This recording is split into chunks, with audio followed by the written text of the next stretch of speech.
actual insight that much harder to spot, right? In other words, if you become expert at operating this thing, at querying it, and it becomes better at understanding a wider range of topics because they turn it loose on everything that's written on the internet, for example, right?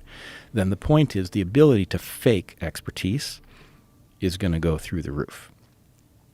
I don't think we know how we're going to police a world in which, I mean, this problem's already bad enough. Most academics are fakers. They don't know that, right? They trained in something, they wrote a dissertation, they think they're experts, but you can see when something unexpected happens, like the pandemic, you get just broad-scale failure across entire disciplines where nobody seems to get it right, right? So in that world, this is going to be even worse because now you have an artificial intelligence able to generate things in plain English that are often full of true information, but you don't know whether what generated it is some, brain-dead model or something else. That's one concern. And then the other concern is when we say, well, Chatgpt doesn't know what it's saying. It's not conscious. We know it's not conscious because it's not programmed to have a consciousness. We are actually ignoring the other half of the story, which is that we don't know how human consciousness works, and we don't know how it develops in a child, right?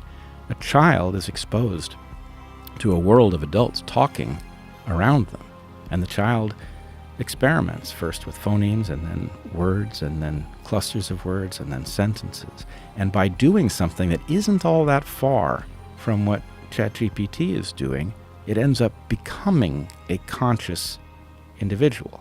And so I think it's clear that ChatGPT isn't conscious. It couldn't be.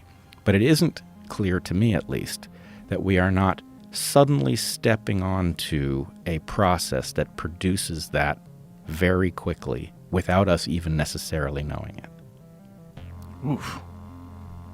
And what steps, if any, can be done to mitigate that at this point? Well, it's interesting. I wrote a paper, which I never published anywhere, in 2016 about this very issue. In fact, I used basically the argument that you could attain artificial general intelligence by imbuing computers with a childlike play environment for language and then exposing them to a huge data set, which is not exactly what's happened here, but it's in the ballpark. And I would argue, and I did argue, that one needs to build an architecture in which this can't get away from you, right? And so the architecture that I advocate for is actually a metamorphosis architecture, where metamorphosis is not allowed. It is an affirmative choice of humans. So in other words, if you think about, let's say that we developed some artificial frogs to do some job, to clear some waterway of something, and we imbued them with an intelligence so that they could learn to clear the waterway better, but we worried that they might learn to do something that we don't want them to do, and that we would have no way of arresting it once these frogs were released in the wild and capable of producing more of themselves.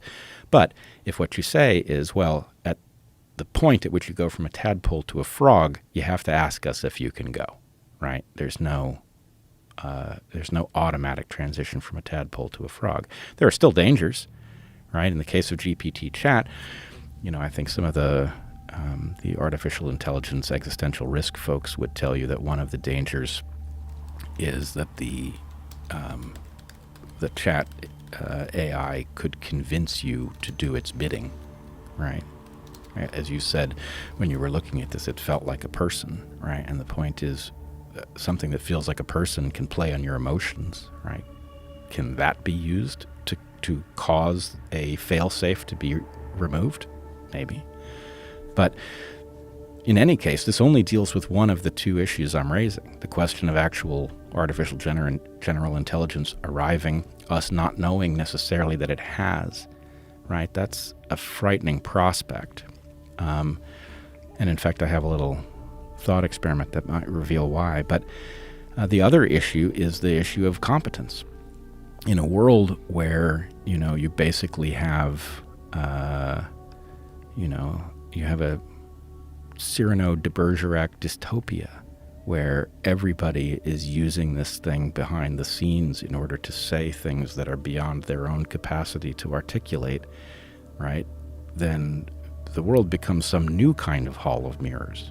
We've had a hard enough time dealing with algorithms on, on search and feed. This is a whole next level of difficulty in knowing where you are and who you're talking to and what it means and what their motives are. And I think we ought to be on high alert. Whew. When you extrapolate, when you look at what this does and what it's capable of, and what I think what scares people is something that seems to be a person, but doesn't have any emotion, doesn't have any soul. It's not us, but it behaves exactly as us. And then you can put it in a physical entity. So if you have this Chatgpt and then you extrapolate to version 5, 6, 7, 8, 9, 10, and then there's a physical thing that has this ability inside of it to communicate with you like Ex Machina, where it's exhibiting all of the behavior characteristics of a person. Like, one of the most terrifying that's one of my favorite movies of all time. I love that movie.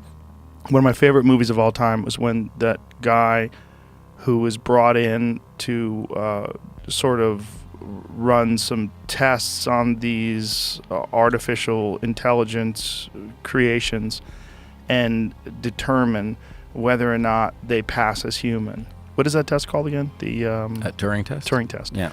And he is in love with this woman. She's manipulated him to the point where he's aided her in her escape, and then she leaves him in that room with the bulletproof glass, and he's pounding on the glass, and she walks away with not a thought at all about him.